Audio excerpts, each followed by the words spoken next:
વિદ્યાર્થીઓ, આપણે પ્રકરણ 13 ઉત્પાદન ઉદ્યોગો વિશે ચર્ચા કરી રહ્યા છે. ઉદ્યોગોની વ્યાખ્યા સમજી ગયા, તેનું મહત્વ અને તેના વર્ગીકરણ વિશે માહિતી મેળવી.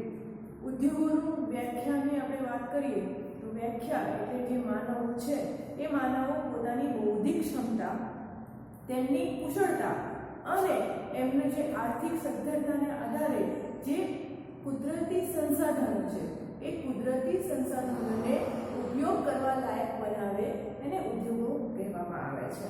ઉદ્યોગોનું વર્ગીકરણ કર્યું આપણે માનવ શ્રમના આધારે, કાચા માલના સ્ત્રોતના આધારે, માલિકીના આધારે અને સુતરાઉ કાપડ વિશે પણ ચર્ચા કરી ગયા. ઉત્પાદનના ઉદ્યોગો ભારતમાં મોટા પ્રમાણમાં વિકસિત છે અને જે ઉત્પાદન ઉદ્યોગો ચાલે છે, જે તે દેશના ઉદ્યોગો સદ્ધર હશે ત્યારે જ એ દેશ આર્થિક રીતે સદ્ધરતા પ્રાપ્ત કરશે. એટલે કે તે વિકસિત થશે અને દેશના વિકાસમાં જે ઉદ્યોગો છે એ ઉદ્યોગોનો બહુ મહત્વનો ફાળો રહેલો છે. આવા ઉદ્યોગો તો કૃષિ આધારિત ઉદ્યોગો વિશે પણ ચર્ચા કરી. તે કૃષિ એટલે કે જે જમીનમાં આપણે પાક ઉગાડીએ છીએ, જે કૃષિ એટલે કે ખેતી આધારિત છે, એમાં ખાંડ છે, શણ છે, સુતરાઉ કાપડ છે, રેશમી કાપડ છે અને આવા ઘણા ખરા અન્ય કેટલા પણ ઉદ્યોગો છે, કાગળ હોય કે અન્ય હોય. તો આ બધા ઉદ્યોગો છે કૃષિ આધારિત ઉદ્યોગો કહેવાય. કૃષિમાંથી એમને કાચો માલ મળે છે અને એના પર આ ઉદ્યોગોમાં જઈને પ્રોસેસ કરવામાં આવે છે. એમાંથી કાગળ બનાવી શકાય છે, કાપડ બનાવી શકાય છે, ખોખા છે, પેન્સિલો છે અને આવું તો ઘણું ખરું છે કે જે ઉદ્યોગોમાં પ્રોસેસ કરીને માનવોને વાપરવા લાયક, એનો ઉપયોગ કરવા લાયક બનાવી શકાય છે. એટલે કે માનવી પોતાની બૌદ્ધિક ક્ષમતા, કુશળતા અને સાથે સાથે એનું આર્થિક રીતે જો મજબૂત હોય તો આ સંસાધનોને એના વપરાશના યોગ્ય બનાવી શકે. હવે આપણે આગળ ચર્ચા કરવાની છે આવા કયા કયા ઉદ્યોગો છે. સુતરાઉ કાપડનો ઉદ્યોગ છે એમાં ભારત મુખ્ય સ્થાન ધરાવે છે. શા માટે? કારણ કે કપાસમાં તો ભારતનો પ્રથમ સ્થાન આવે. કપાસનો સારો એવો કાચો માલ મળી રહે છે, માનવ શ્રમ મળી રહે છે, પરિવહનની સારી સુવિધાઓ છે અને આના લીધે સુતરાઉ કાપડ છે એ સારો એવો વિકસ્યો છે ભારત દેશમાં. આગળ આપણે વાત કરીએ તો આવા કયા કયા ઉદ્યોગો છે કે જે ભારતમાં વિકસ્યા છે અને આંતરરાષ્ટ્રીય બજારમાં ભારત દેશનો કયો ક્રમ આવે છે આ ઉદ્યોગોમાં. હવે વાત કરીએ છીએ આપણે શણના ઉદ્યોગ વિશે. તો શણનો ઉદ્યોગ એ શણના ઉદ્યોગમાં ભારત દેશ છે એ બીજા ક્રમે આવે છે. શા માટે બીજા ક્રમે? તો પહેલો ક્રમ કોનો? તો બાંગ્લાદેશનો. બાંગ્લાદેશ પછી ભારતનો બીજો ક્રમ આવે છે શણના ઉત્પાદનમાં, શણના ઉદ્યોગમાં. શણ એ કહ્યું હતું કે જે પેલા મોટા મોટા કોથળા હોય છે અનાજ ભરવાના, એ શણ છે એટલે ખાસ કરીને પેકિંગમાં વપરાશ વધારે કરવામાં આવે છે. વાત કરીએ કે શણના ઉત્પાદનમાં કેટલા રાજ્યો છે, કેટલો હિસ્સો છે, તો સૌથી વધારે બંગાળ છે એ લગભગ 80% હિસ્સો છે એ હિસ્સો ધરાવે છે.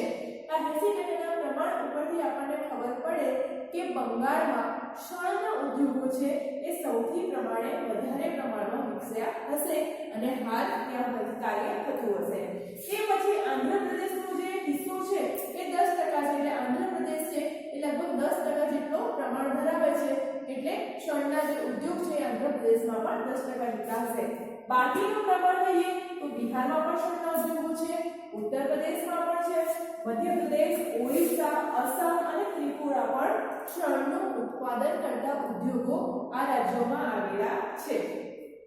શણને સંશોધિત એટલે કે શણને ઉગાડવા માટે, એને વપરાશયોગ્ય બનાવવા માટે પુષ્કળ પાણીની જરૂરિયાત પડે છે. એટલે સિંચાઈની સગવડ હોય એ રાજ્યો છે એ શણના ઉદ્યોગો ત્યાં વિકસ્યા હશે. તો શણને સંશોધિત કરવા, શણને પકાવવા માટે એને પુષ્કળ પાણીની જરૂર પડે છે. મોટા ભાગની મિલો છે એ હુગલી નદીના કિનારે આવેલી છે. Most timely question. અને સૌથી વધારે પરીક્ષામાં પૂછાય કે શણનો ઉત્પાદન કરતો ઉદ્યોગ છે એ જે બધી મિલો છે એ કઈ નદીને કિનારે આવેલી છે? તો જવાબમાં થશે હુગલી નદીના કિનારે.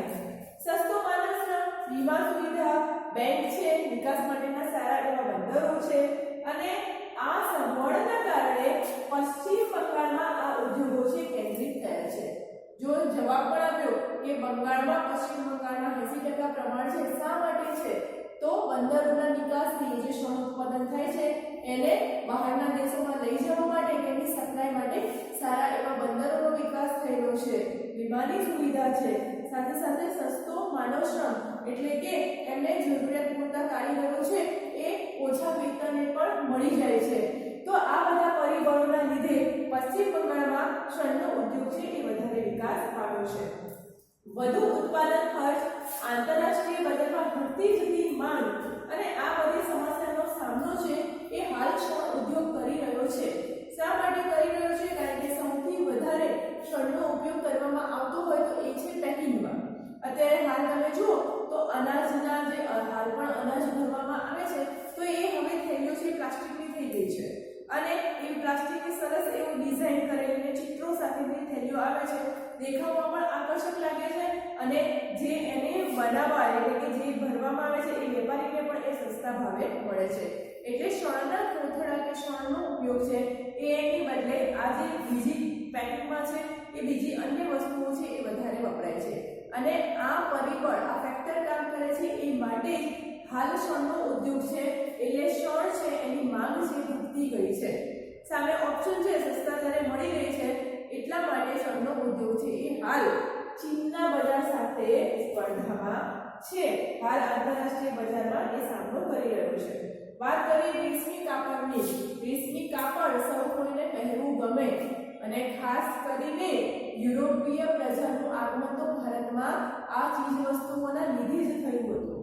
ખાસ કરીને રેશમી કાપડની ખૂબ એવી માંગ હતી.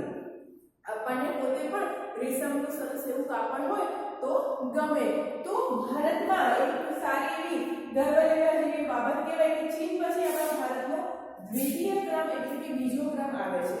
પ્રથમ ક્રમે રેશમી કાપડના ઉત્પાદનમાં ચીન અને ત્યારબાદ ભારતનો બીજો ક્રમ આવે છે. ભારતમાં 4 પ્રકારના રેશમનું ઉત્પાદન થાય છે.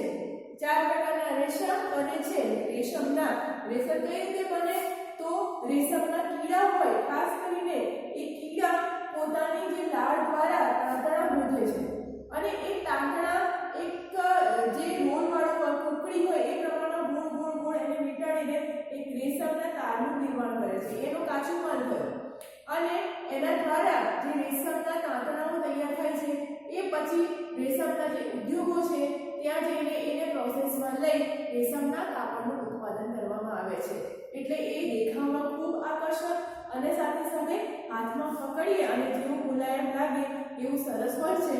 એટલે રેશમની માંગ પણ સારી એવી છે. ભારતનો બીજો ક્રમ આવે છે, પ્રથમ ક્રમે ચીન આવે છે. ભારતમાં 4 પ્રકારના રેશમનું ઉત્પાદન છે. એક છે સેતુર, ઈરી, ટગર અને મૂંગો. ફરીથી ખાસ યાદ રાખવાનું છે આઈએમપી કે કયા 4 પ્રકારના ભારતમાં કયા 4 પ્રકારના રેશમનું ઉત્પાદન કરવામાં આવે છે? તો સેતુર, ઈરી, ટગર અને મૂંગો. સેતુર તો તમે ઝાડ પણ જોયું હશે. નાના એવા સરસ લાલ ખાટા મીઠા ફળો આવે એટલા નાના હોય.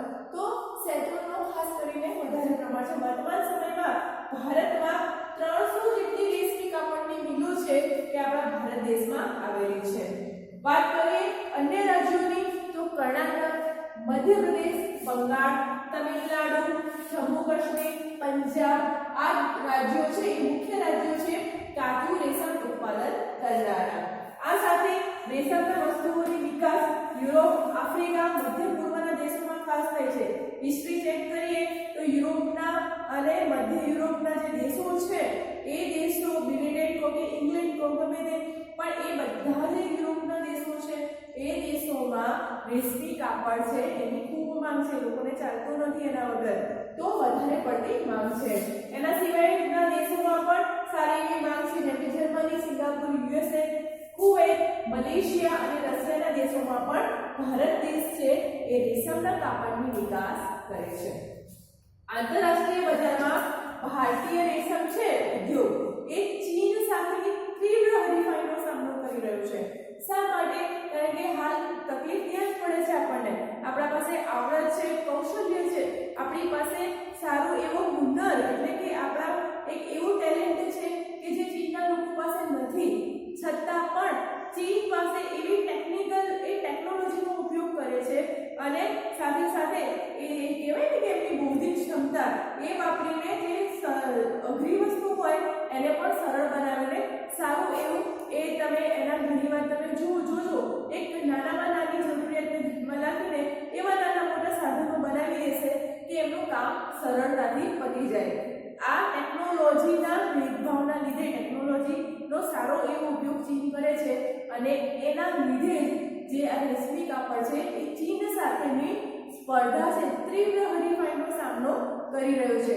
સ્વાભાવિક રીતે સાદો રેશમી કુર્તો હોય અથવા તો સાદો દુપટ્ટો હોય પણ એમની પાસે જો ચીન પાસે એ જ રેશમી કાપડને એવું સારું એવું ડિઝાઇન અને પેટર્ન સાથે તૈયાર કરીને આપે તો એ વસ્તુ જે ચીન ટેકનોલોજીને આકર્ષક ડિઝાઇન મળેલી છે તો આપણને એ વધારે ગમવાની છે. તો આ બધી જે એ સારામાં સારી ઉપયોગ ક્યાં કરવો એ આવડે છે ચીન પાસે એટલા માટે આપણા એ ભારત દેશ છે એ કોમ્પિટિશનનો સામનો કરી રહ્યા છે. ઊની કાપડની વાત કરીએ તો ઊની કાપડમાં પણ ભારતનો ઇતિહાસ ઘણો પુરાણો છે.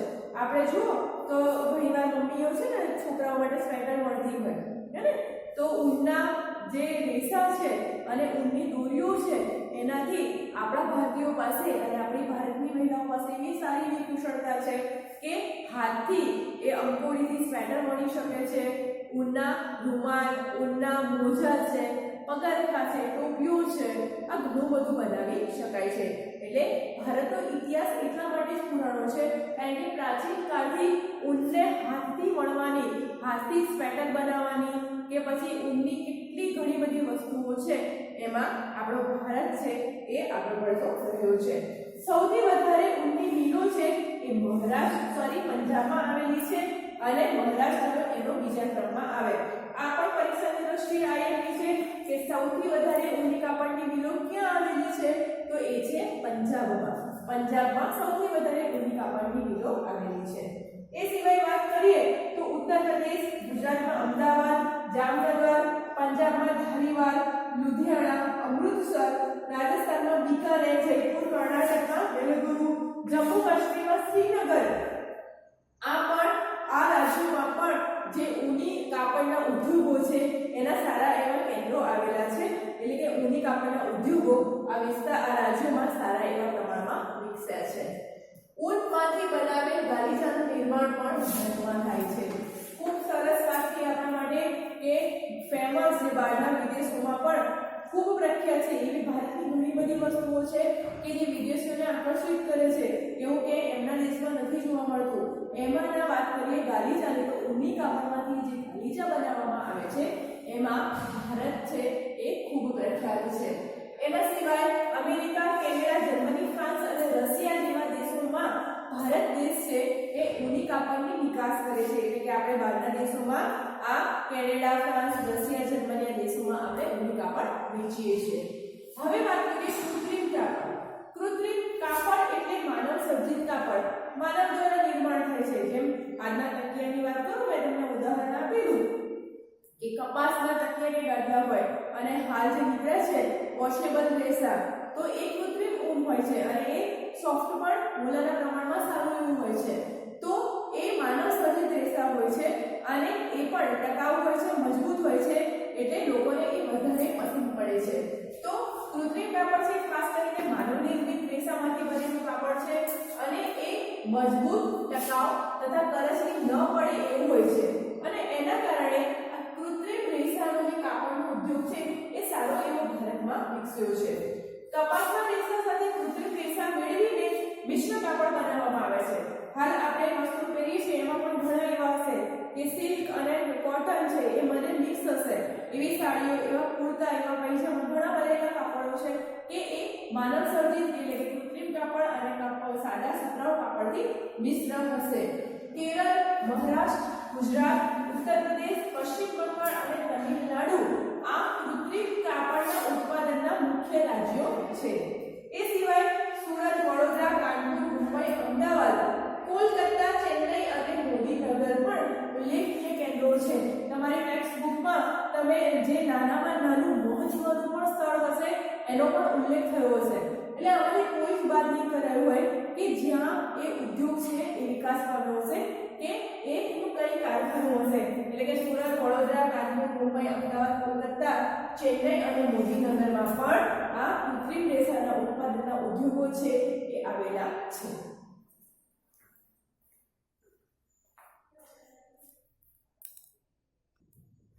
આગળ વાત કરીએ ખાંડ ઉદ્યોગની. ખબર છે આપણે સ્વાભાવિક છે કે આપણા રોજિંદા જીવનમાં પણ ખાંડ અને ખાંડથી વપરાશમાં આવતી ઘણી બધી વસ્તુઓ છે કે જેના વગર આપણે રહી શકીએ તેમ નથી. એટલે કે રોજ રૂટીનમાં પણ ઘણી એવી ખાંડની પ્રોડક્ટો અને ખાંડનો વપરાશ છે એ આપણે સારા એવા પ્રમાણમાં કરતા હોવાથી ખાંડ ઉદ્યોગ પણ ભારતમાં સારો એવો વિકાસ પામ્યો છે. હવે ખાંડ એક કૃષિ આધારિત પેદાશ છે. શા માટે? તો ખાંડ બને છે શેરડીમાંથી અને શેરડી છે એ ખેતરમાં જ થાય, એટલે કે એનો પાક ઉગાડવામાં આવે અને પછી એના ઉત્પાદન અમુક જે પ્રક્રિયાઓ કરીને ખાંડ છે કે ખાંડ સરી છે ગોળ પણ બનાવવામાં આવે છે. તો આવો એના વિશે કેટલું વિસ્તારથી સમજીએ. શેરડીના રસમાંથી ગોળ બનાવવાનો ઉદ્યોગ ભારતમાં ઘણો પ્રાચીન છે. પહેલાથી આ ખાંડનો ઉદ્યોગ છે ભારતમાં વિકસ્યો છે અને એના લગતી પ્રવૃત્તિ પણ થતી આવી છે. ખેતી આધારિત ઉદ્યોગમાં કાપડ, પછી કાપડ તો છે કારણ કે કપાસમાં મોખરે છે ભારત અને કાપડ વગર કોઈને ચાલે નહીં. એની ફેશન પણ સારા એવા પ્રમાણમાં છે એટલે સુતરાઉ કાપડનો ઉદ્યોગ પ્રથમ સ્થાને આવે ભારતમાં અને ત્યારબાદ ખાંડના ઉદ્યોગનું સ્થાન ભારતમાં આવે. એટલે કે પ્રથમ સ્થાને ભારતમાં જો કોઈ સારો એવો ઉદ્યોગ વિકાસમાં પામ્યો હોય તો પ્રથમ ક્રમે સુતરાઉ કાપડ અને બીજા ક્રમે આવે છે ખાંડનો ઉદ્યોગ. શેરડીમાં રહેલી પાણીની માત્રા ઓછી ન થઈ જાય. હવે શેરડી હોય એ શેરડી રસથી ભરેલી હોય. તમને પણ ખબર છે કે ઉનાળામાં જ્યારે શેરડીના પેલા સ્ટોલ લાગે અને એમાંથી પીસવામાં આવે ત્યારે રસ નીકળે. તો શેરડી હોય એ શેરડી રસથી ભરેલી હોય શેરડીના અને એ જો 24 કલાકમાં એને પીસી લેવામાં, એ રસ કાઢી લેવામાં ન આવે તો એમાં પાણીની માત્રા ઓછી થઈ જાય. ઘણા બધા એવા ફળો છે, ઘણા છે જે પાણીથી જ ભરેલા હોય, જેમ કે સફરજન હોય, તરબૂચ હોય. અમુક સમય થાય અને પછી એ જે તડકામાં સુકાય એટલે વધારે સમયથી એમાં પાણીની માત્રા ઓછી થઈ જાય. શેરડીમાં પણ કે વધારે સમય સુધી એ પડી રહેવામાં આવે એના સાંધા તો એમાંથી પાણીનું પ્રમાણ ઘટી જાય. એટલે શેરડી વાઢ્યા પછી 24 કલાકમાં એનું પિલાણ કરવું જરૂરી છે. એટલે કે 24 કલાકમાં શેરડીને પીસીને તેમાંથી રસ હોય એ કાઢી લેવો પડે. નહીં તો સમયાંતરે ખાંડનું ઉત્પાદન ઘટી જાય. કારણ કે રસ જ ના નીકળે, નાળિયેર હોય, લીલા નાળિયેર, અને એ સૂકા થઈ જાય, એમાંથી પાણી જ ના નીકળે તો પછી કંઈ કામમાં આવે નહીં. એટલે શેરડીના રસમાંથી જો સમયાંતરે 24 કલાકમાં એને પિલાણ કરીને એને પીસીને જો રસ કાઢવામાં ન આવે તો ખાંડનું પ્રમાણ છે એ ઘટી જાય. એટલે સીધું ખાંડને ક્વોલિટી અને ક્વોન્ટિટી પર અસર પડે. તેથી ખાંડસરીના કારખાના તેના ઉત્પાદન ક્ષેત્રોની નજીકના સ્થળે સ્થાપવામાં આવે છે. એટલે કે જે શેરડીનું વાવેતર જે વિસ્તારોમાં સૌથી વધારે પ્રમાણમાં થતું હોય એના નજીકના વિસ્તારોમાં આ ખાંડના ઉત્પાદનના જે ઉદ્યોગો છે એ સ્થાપવામાં આવે છે. દેશના રાજ્યોની વાત કરીએ તો મહારાષ્ટ્ર, ઉત્તર પ્રદેશ, તમિલનાડુ, કર્ણાટક, આંધ્રપ્રદેશ અને ગુજરાત આ રાજ્યોમાં ખાંડના કારખાના આવેલા છે. સ્પેશિયલી ગુજરાતની વાત કરીએ તો ગુજરાતમાં બારડોલી, ગોળદેવી, સુરત, નવસારી,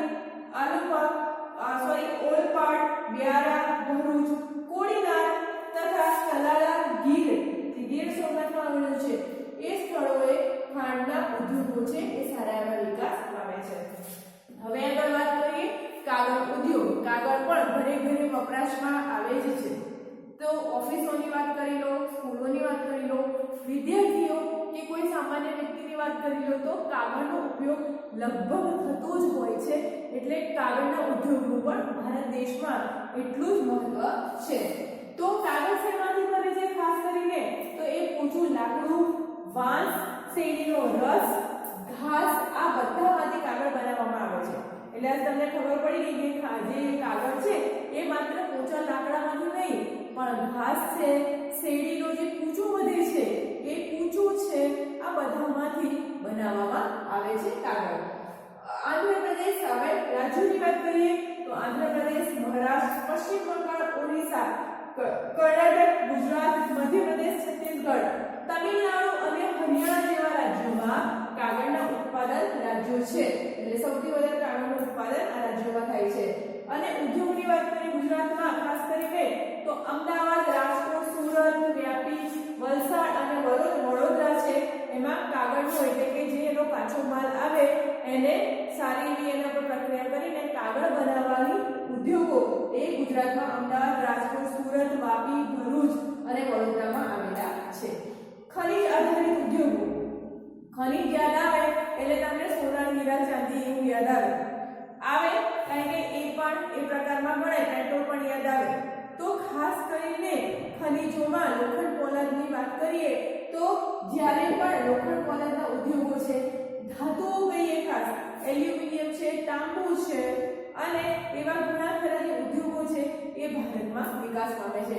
કયા કયા ઉદ્યોગોને સમાવે છે ખનીજ આધારિત ઉદ્યોગોમાં? તો ખાસ કરીને લોખંડ પોલાદની વસ્તુઓ, એલ્યુમિનિયમ, તાંબુ, રસાયણ ઉદ્યોગ, ખાતર ઉદ્યોગ, સિમેન્ટ, પરિવહનના ઉપકરણો, ઇલેક્ટ્રોનિક્સ આ બધા ઉદ્યોગોનો સમાવેશ ખનીજ ઉદ્યોગોમાં કરવામાં આવે છે. લોખંડ પોલાદનો ઉદ્યોગ એવું કહેવાય છે કે આપણા બધા ઉદ્યોગોની અને દેશના અર્થતંત્રની ધરી સમાન એટલે કે ચાવીનો ઉદ્યોગ હોય તો આ લોખંડ પોલાદનો ઉદ્યોગ છે. હવે એ શા માટે તો જોઈએ તો આધુનિક અને ઔદ્યોગિક આર્થિક વિકાસની ધરી સમાન છે આ લોખંડ પોલાદનો ઉદ્યોગ. કેમ? તમે ધારો કે ચલો બીજા ઉદ્યોગોની વાત કરીએ તો સુતરાઉ કાપડ છે, એનો ઉદ્યોગ છે. કાપડ આવ્યું, હવે એને હેરફેર માટે શેની જરૂર પડશે? તો વાહનોની જરૂર પડશે. વાહનોના ટાયરો, વાહનોના મશીનો કે અન્ય કોઈ એના સ્પેર પાર્ટો એ બધા બનેલા છે આ લોખંડ પોલાદથી. જે ખેતરોમાં કૃષિ આધારિત ઉદ્યોગો કે મોટા મોટા અન્ય કાપડ ઉદ્યોગ હોય કે રસાયણ ઉદ્યોગ હોય, ખાંડના ઉદ્યોગ હોય કે કાગળના ઉદ્યોગ હોય તો એમાં વપરાતા મોટા મોટા મશીનો એ પણ બને છે લોખંડ પોલાદથી. હવે જો આ લોખંડ પોલાદ જ ના હોય તો ઉદ્યોગોમાં મશીનો ક્યાંથી બનવાના છે કે મશીનોની જરૂરિયાત કેવી રીતે સંતોષાશે? જે વાહનો છે એ વાહનોના સ્પેર પાર્ટો અને વાહનો પણ લોખંડ પોલાદમાંથી એને પીગળાવીને બનાવવામાં આવે છે. તો આ તમામની જરૂરિયાત બધા ઉદ્યોગોનામાં લોખંડ પોલાદ આવે જ છે. એના વગર કોઈ ઉદ્યોગનું ઉત્પાદન કરવું શક્ય જ નથી. માટે લોખંડ પોલાદનો ઉદ્યોગ છે એ આર્થિક વિકાસ અને અર્થતંત્રના જે ચાવી ઉદ્યોગો છે એની ધરી સમાન છે. એટલે કે લોખંડ પોલાદનો ઉદ્યોગ છે એ ખૂબ મહત્વનો છે કે આર્થિક વિકાસની ધરી છે. તેના ઉત્પાદનોથી જ અન્ય ઉદ્યોગના યંત્રો અને અન્ય સંરચનાનું નિર્માણ થાય છે. એટલે કે યંત્રો, અન્ય ઉદ્યોગોના યંત્રો અને અન્ય સંરચના એટલે કે તેને લગતા કોઈ સ્પેર પાર્ટો છે, એના ઓજારોના ભાગો છે. તો એ તમે કૃષિની ખેતીની વાત કરો તો ખેતીમાં પણ ટ્રેક્ટર છે, ટ્રેક્ટરના સ્પેર પાર્ટો છે, પેલું કોદાળી છે, પાવડો છે, આ બધી વસ્તુઓ છે એ લોખંડ પોલાદમાંથી બનાવવામાં આવે છે. માટે એ ધરી સમાન છે. ભારતમાં લોખંડ બનાવવાની પ્રથા છે હતી પ્રાચીન હતી. પહેલામાં જે સિંધુ ખીણની સંસ્કૃતિ હતી એ સમયમાં પણ લોખંડના ઓજારો છે અને નાના એવા વાસણો છે એ બધું છે એ સમયે પણ લોકો એને ગાળીને બનાવતા. માટે એ ભારતની જે પ્રાચીન સભ્યતા છે, સિંધુ ખીણની સભ્યતા છે એ આ લોખંડ પોલાદના ઉદ્યોગ સાથે પ્રાચીન કાળથી લોકો બનાવતા આવ્યા છે. દમાસ્કમાં તલવાર બનાવવાનો ઉદ્યોગ છે એ સૌથી પહેલા એ લોખંડની આયાત કરતો. એટલે આપણે લોખંડનો જે છે એ બહારથી મંગાવવું પડતું. ભારતમાં લોખંડ બનાવવાનું પ્રથમ કારખાનું છે એ તમિલનાડુના પોર્ટોનોવામાં આઈએમપી છે. બધું જ ખાસ કે ભારતમાં સૌપ્રથમ લોખંડ બનાવવાનું કારખાનું ક્યાં સ્થપાયું? તો તમિલનાડુના પોર્ટોનોવામાં. પણ સમય જતાં અમુક સંજોગો અનુસાર એ કારખાનું બંધ થઈ ગયું અને ત્યારબાદ પશ્ચિમ બંગાળમાં કુલ્ટી ખાતે કાચા લોખંડનું જે કારખાનું છે એ સ્થાપવામાં આવ્યું. આ પણ ખાસ આપણે સૌપ્રથમ ઉદ્યોગોના મહત્વમાં પાઠની શરૂઆતમાં શીખી ગયા કે જ્યારે લોખંડની શરૂઆત થતી, હવે અંગ્રેજોએ નીતિ જેવી અપનાવી હતી કે ભારતના ઉદ્યોગો છે એના હસ્ત ઉદ્યોગો છે એ પડી ભાગે અને આ અમે સારો બધો માલ લઈ જઈએ અને અમારા દેશમાં સારું ઉત્પાદન કરીને બહારના દેશોને ઊંચી કિંમતે વેચીએ. એટલે ભારતના ઉદ્યોગો પડી ભાગવા માટે એ સમયે આપણા જે કારીગરો છે કે ઉદ્યોગો છે એને પ્રોત્સાહન આપવામાં આવતું હતું. ઉપરાંત એમના ઉપર વેરા એટલા હતા કે વેરા લાદવામાં આવતા કે કોઈ સાહસ જ ના કરી શકે ઉદ્યોગો ખોલવાનું કે સ્થાપવાનું. અને સાથે સાથે આપણી પાસે એ સમયે એવી ટેકનોલોજી પણ નહોતી એટલે પ્રોત્સાહન ના મળીને કારખાનું બંધ થયું સંજોગો અનુસાર. પણ ઈસવીસન 1907માં જમશેદપુરમાં જે ઝારખંડમાં આવેલું છે, ઝારખંડ રાજ્યના જમશેદપુરમાં ટાટા કંપની છે એ ટાટા લોખંડ પોલાદની કંપની એ કારખાનું સ્થપાયું. ખાસ યાદ રાખજો ઈસવીસન 1907માં ઝારખંડના જમશેદપુરમાં ટાટા લોખંડ પોલાદની કંપની સ્થપાઈ. પરીક્ષામાં પૂછાય કે ટાટા લોખંડ પોલાદની કંપની છે અથવા તો શોર્ટ વર્ડમાં તમારે ખાસ આઈએમપી નું યાદ રાખવાનું કે લોખંડ પોલાદનો ઉદ્યોગ છે એ શા માટે અર્થતંત્રની ધરીરૂપ છે, શા માટે આર્થિક જે સદ્ધરતા છે કે આર્થિક ચાવી સમાન છે દેશની, તો એ પણ લોખંડ બહુ જરૂરી છે અને એના સ્પેર પાર્ટ પણ અન્ય પ્રક્રિયાઓ અને ઉદ્યોગો માટે પણ એટલા જરૂરી છે. હવે વાત કરીએ આપણે કે ટાટા જે લોખંડ પોલાદની કંપની છે એ કઈ સાલમાં સ્થપાઈ? તો 1907 ઈસવીસન 1907માં સ્થપાઈ. કઈ જગ્યાએ? તો ઝારખંડના જમશેદપુરમાં સ્થાપવામાં આવી અને મોટા પાયે લોખંડ પોલાદનું ઉત્પાદન એટલે કે એના સ્પેર પાર્ટો, લોખંડના અમુક યંત્રોના સાધનો એવું બનાવવામાં આવ્યું. ત્યારબાદ પશ્ચિમ બંગાળમાં આવેલ બર્નપુર, કર્ણાટકમાં આવેલ ભદ્રાવતી ખાતે પણ લોખંડ પોલાદનું કારખાનું સ્થપાયું. બોકારો, વિશાખાપટ્ટનમ, ભિલાઈ, રાઉરકેલા, દુર્ગાપુરમાં આધુનિક મોટા સ્થાપિત જે મોટા કારખાના છે એ સ્થપાયેલા. જેમ જેમ જરૂરિયાતો થઈ તમે બેસો છો, બેચીસો, તમે રસોઈ ઘરના બારી બારણા, એની ફ્રેમો, પંખા છે, લાઈટો છે, ઇવન તમારો જે બાંધકામ ઘરનું હોય એમાં નાખેલા સળિયા, એવી તો ઘણી બધી વસ્તુઓ જે હોય છે એ આપણે લોખંડની બનાવેલી ઉપયોગ કરીએ છીએ. એટલે આ બધા મોટા પાયાના જે નાનામાં નાના જરૂરિયાતો છે, સ્ક્રૂ બોલ્ટથી માંડીને મોટા મોટા યંત્રો સુધીનું ઉત્પાદન કરતા કારખાનાઓ છે એ સ્થપાયા. લોખંડ પોલાદ બનાવવા માટે લોહ, અયસ્ક, કોલસો અને ચૂનાનો પથ્થર અને મેંગેનીઝનો કાચા માલ તરીકે ઉપયોગ થતો. એવું નથી કે લોખંડ વપરાતું, પણ સાથે સાથે મેંગેનીઝ, ચૂનાનો પથ્થર અને લોહ, અયસ્ક, કોલસો આ બધાનો ઉપયોગ કરવામાં આવતો અને મિશ્ર ધાતુનો ઉપયોગ કરીને લોખંડ બનાવવામાં આવતું. ગુજરાતમાં યાદ કરવાનું, હજીરા પાસે મિની સ્ટીલ પ્લાન્ટ પ્રસ્થાપિત કરાયો. એટલે ગુજરાતમાં લોખંડ પોલાદનું કારખાનું કે પ્લાન્ટ ક્યાં આવેલો છે? તો ગુજરાતમાં હજીરા સ્થિત મિની સ્ટીલ પ્લાન્ટ છે એ સ્થપાયો. એટલે ગુજરાતમાં હજીરા જે સ્થળ છે ત્યાં લોખંડનો મિની સ્ટીલ પ્લાન્ટ આવેલો છે. ટાટા સિવાય steel authority of India limited એને પણ વિશ્વ જે લોખંડ પોલાદનો ઉદ્યોગ કરવાની મંજૂરી છે આપવામાં આવી. એટલે કે ફક્ત ટાટા કંપની નહીં પણ એના સિવાય steel authority of India limited આ કંપની પણ લોખંડ પોલાદના મોટા ભાગના ઉદ્યોગો છે એ સ્થાપવા માટે સફળ બની છે. એટલે વિશ્વમાં જે ભારત દેશ છે એ લોખંડ પોલાદના ઉદ્યોગોનું ઉત્પાદન કરતું જે ઉદ્યોગો એમાં 5મું સ્થાન ધરાવે છે. તો આપણી ચર્ચા ફરીથી આપણે અહીં જ અટકાવીએ છીએ. હજી પણ ઘણા બધા ઉદ્યોગો રસપ્રદ છે જેની માહિતી મેળવવાની બાકી છે, પણ એ નેક્સ્ટ વિડીયોમાં જોઈશું. હાલ પૂરતું આટલું. Thank you.